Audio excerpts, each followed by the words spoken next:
Bonjour, je suis Francine Tremblay et ça me fait très plaisir de vous accueillir ici à la papeterie Saint-Gilles, à Saint-Joseph-de-la-Rive, où je vais vous présenter Monseigneur Félix-Antoine Savard, qui est le fondateur de cette papeterie.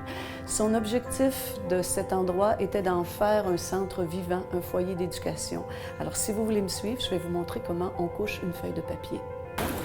7 étapes nécessaires pour la fabrication du papier. Nous devons d'abord défibrer la feuille de coton pour aller puiser la pâte. Par un léger mouvement, on va retisser le papier, le coton, dans lequel on aura mis des flétales de fleurs ou des morceaux de roseau, et aller coucher le papier sur une pièce de feuille qui a été mise ici, avec une légère pression. Il fera venir l'eau à la surface, et dans un deuxième mouvement, devra relever le tamis de manière à ce que doucement la feuille de papier se détache pour obtenir le début. Lorsque la pile est prête, on va aller la glisser sous la presse. 85 millilitres de pression pour enlever l'eau.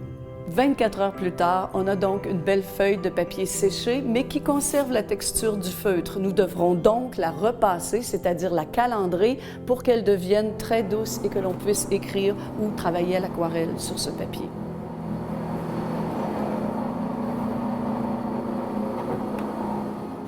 Et voici le résultat final.